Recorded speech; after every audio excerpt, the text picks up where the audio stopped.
Tonight, families furious over the lack of flood assistance. Police investigate a stabbing at an Earlville bus stop. A potential game changer in diabetes treatment. And property values climb across the far north. This is 7 News with Joanne, Desmond and Adam Straney. Good evening. Thanks for joining us. Thanks so much for your company. Families of residents living in Dagara are fuming at the state and federal governments, claiming their loved ones were given virtually no assistance after ex-cyclone Jasper tore through the community. 2 weeks after the disaster, relief is only now on its way. 4.5 hours drive north of Cairns, the small community of Dagara has been completely wiped off the map by last month's floods. This flood was 10 metres higher than any previous flood. Local resident Bill Dunn lost his 50-year-old home. Layers of thick mud still cake the landscape as he tries to salvage what he can. But the 73-year-old is thankful to be alive. Person there went over our roof. We ended up swimming for 3 hours, hanging onto a rope, and managed to climb up a tree, which thankfully is one of the few remaining trees left. But a fortnight later, families claim there's been no help from any level of government. Not 1 ounce of help in Dagara. I feel completely abandoned and disappointed. I feel let down, heartbroken for them. They spent 12 hours in that tree. No one came. No one came that day. No one came the following day or the following day. Bill's daughter, Sophia, reached out to 7 News, saying her father and others were forgotten. We need help.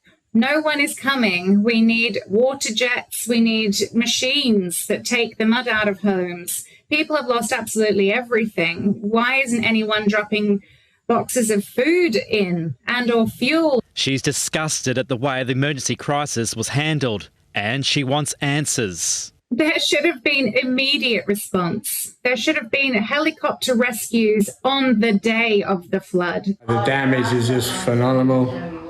I don't think there's you can't explain it. But help is now on the way after authorities inspected Dagara at the weekend. We plan on barging in infrastructure and doing the community recovery work there. The reports that have come to me around the folks that stayed on in Dagara is that they're exhausted and that they need more assistance. Why did it take so long? Frank Russo, 7 News.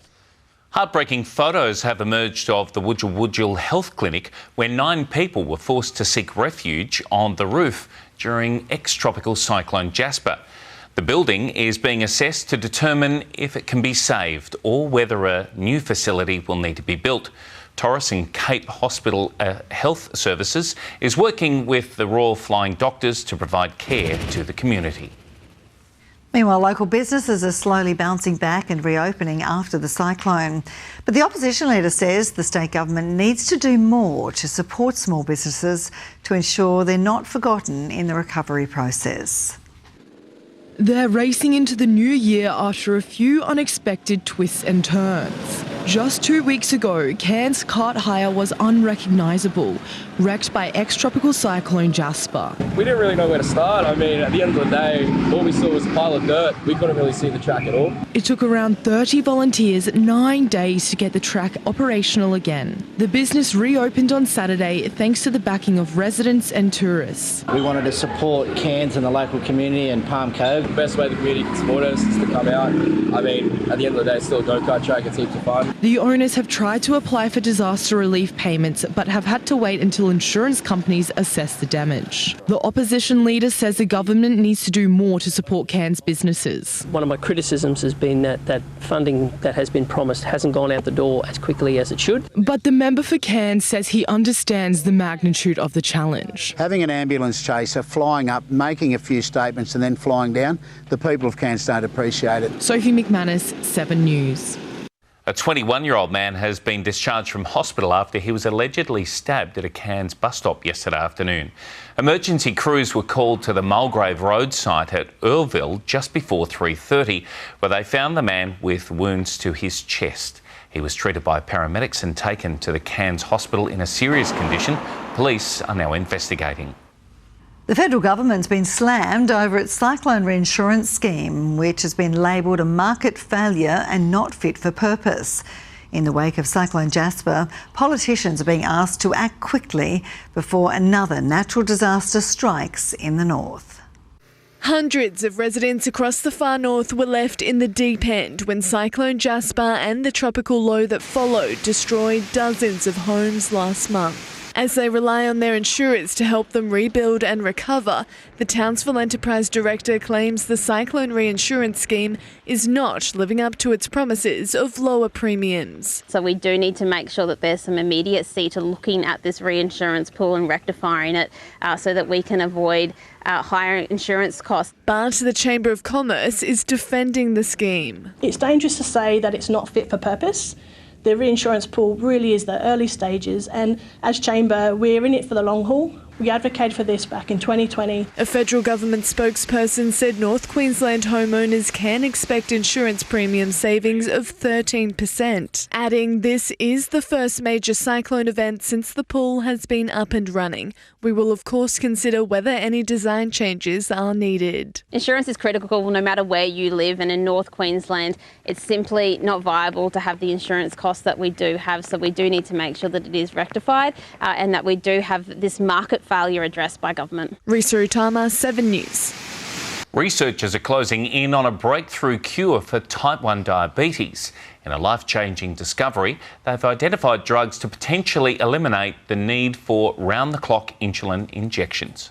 Eliminating reliance on insulin injections or pumps is a dream for many living with type 1 diabetes. That's now a step closer to reality. We are repairing the damaged pancreas of individuals that are living with diabetes. It's really hard to convey how exhausting it is managing being an organ all the time, and the prospect of being able to be my full me is really exciting.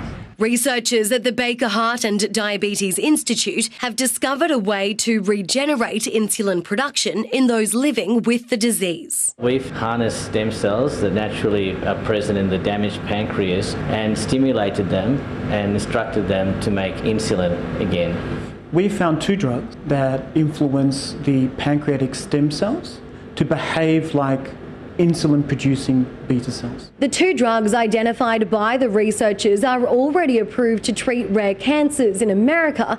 Now the research is published. Preclinical testing will begin this year. The therapeutic pipeline now is to test this in animals. Researchers hopeful the breakthrough treatment could be available within a decade. The idea now is to invest with industry and commercial partners to fund the gap in research funding. There's the possibility that for all of us, we might be able to say at least goodbye to some of this 24/7 job.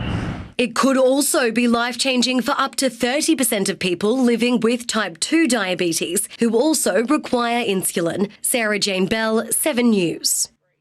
Interest rate hikes and affordability pressures didn't slow down home values last year, with new data revealing quite the opposite. Cairns saw a median increase of 7.7%, but experts warned the surge could be short-lived. Everything seemed to be pointing to an unstable housing market last year. Very high interest rates, cost of living crisis, housing affordability constraints are becoming more apparent. But demand has trumped economic pressures. So for buyers, there's simply not a lot of stock to choose from. That in itself creates some urgency. Buyers can't really negotiate all that much. Homes are selling quite quickly. That's driven up home values, not just across the state, but across the country. Regional Queensland housing values were up nearly 9% over the 2023 calendar year. At face value, such a high rate of growth is really surprising. Experts have also been surprised by the rise in house prices. We've seen regional property prices up about 8.5% over the past 12 months. The average buyer can borrow about 30% less. So the fact that prices are still rising is actually quite astonishing. But that's predicted to fall as the delayed impact of high interest rates plays catch-up. 2024 is probably going to be a little bit softer than what we saw in 2023. Hataya Grupski, 7 News. Stay with us. Ahead tonight, thousands packed the Cairns Esplanade to welcome 2024. And some tips on sticking to those New Year resolutions.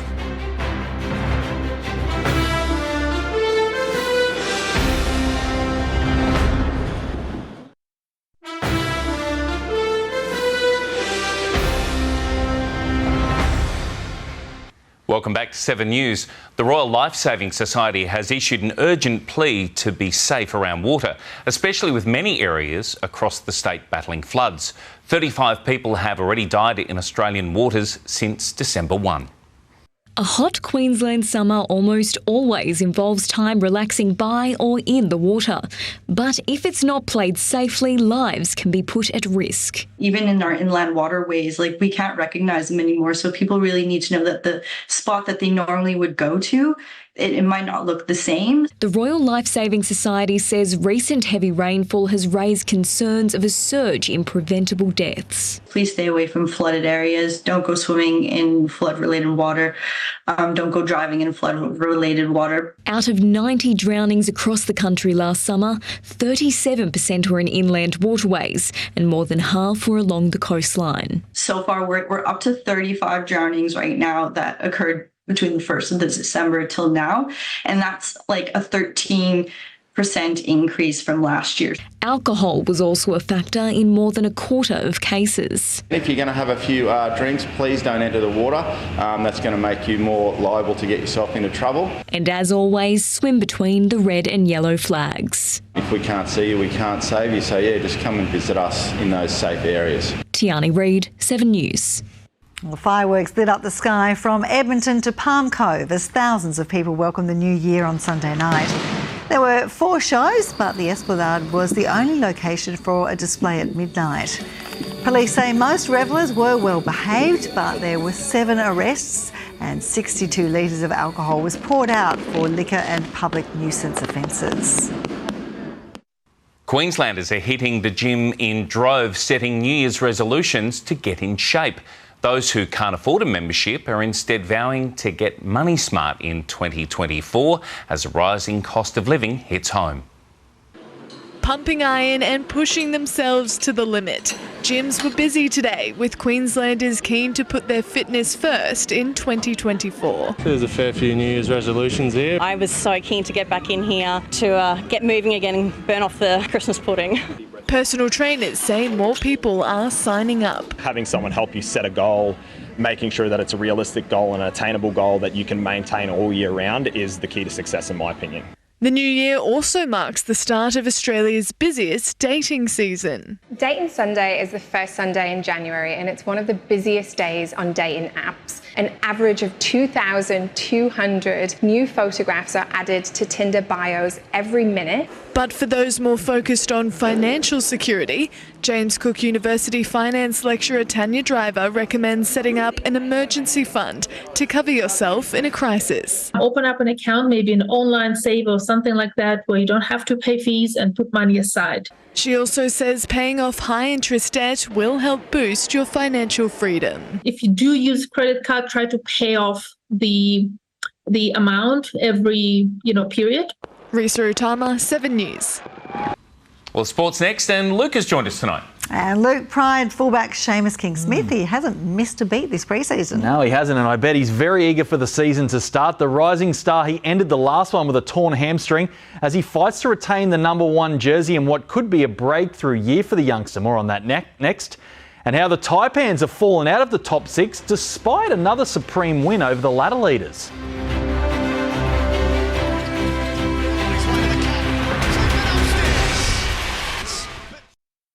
Stream 7 News anywhere, anytime, live and on demand on 7plus. And with 7news.com.au, you'll know the news now. And welcome back to 7 News. Well, the Taipans have fallen out of the top 6 ahead of their clash with Tasmania this weekend. That's despite another dominant victory over ladder leaders Melbourne United. A sellout crowd at the Snake Pit watched Cairns take out the 17-point win as 2 Snakes celebrated career milestones. Sharing the New Year's Eve vibe in front of a sellout crowd, Taipans forward Sam Wardenberg starred in his 50th NBL game against Melbourne, while Tajir McCall drilled his 1,000th point. Sam Menenga fired 6 threes en route to a double-double. From deep, got it!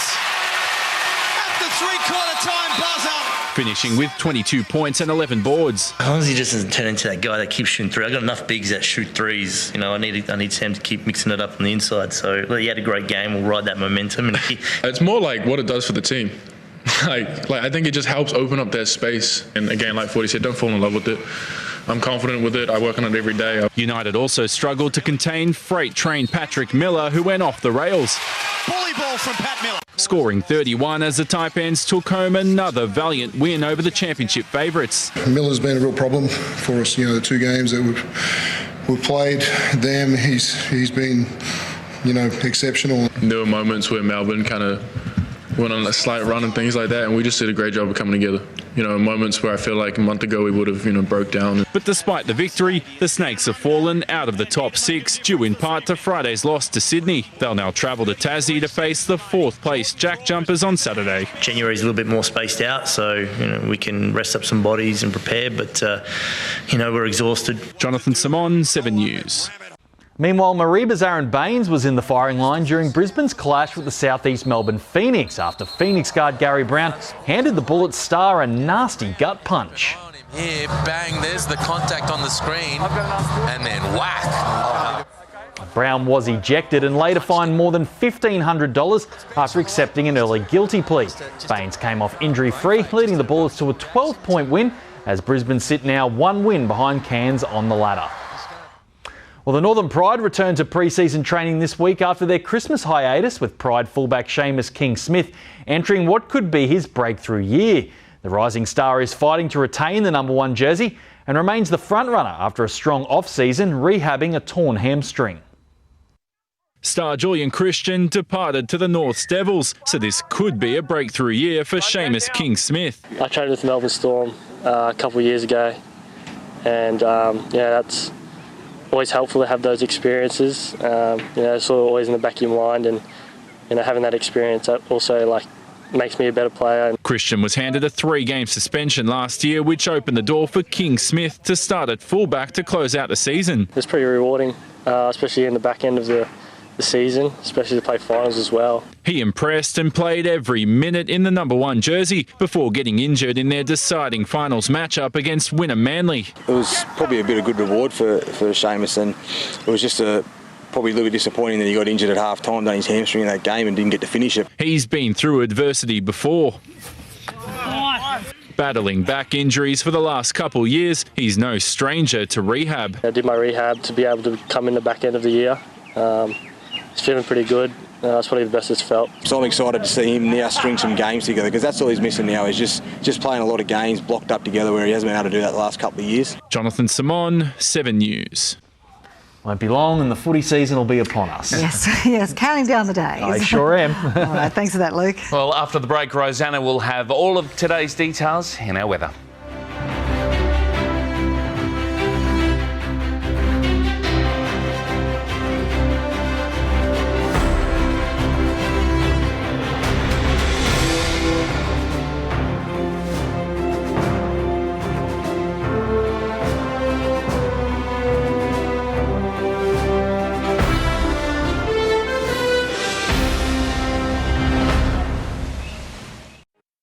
Hello, Rosanna Natoli with tonight's weather. We are expecting showers to be rolling in and out over the next few days. That heat wave that we've experienced is starting to ease across the state this week. And spare a thought, though, for our southern neighbours facing the brunt of Australia's unpredictable wet weather systems. Temperatures today across far north Queensland, a top of 33 degrees for Cairns, Mariba and Cooktown both had a top of 32. To the satellite loop, and a trough off the coast of Queensland with a shallow low just east of McGarry, right in here, is what's generating the thick cloud extending onto the southeast Queensland and northeast New South Wales coasts. Areas of cloud and a few thunderstorms are present up near the Gulf country as well.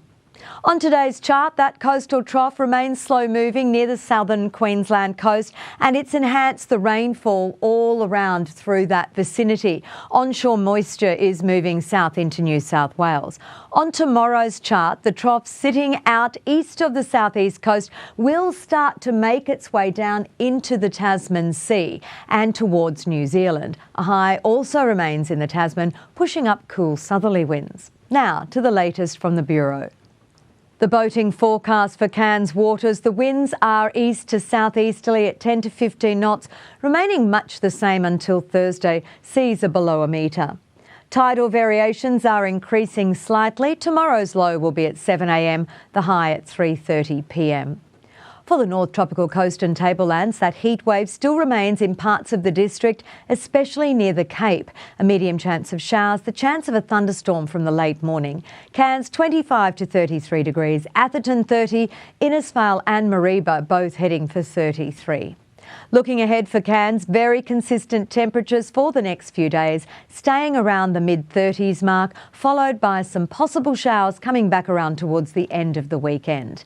For Atherton, temperatures are in the low 30s and also some high 20s for the daytime, with nights sitting in the low 20s. The same here with possible showers hitting again for the end of the weekend.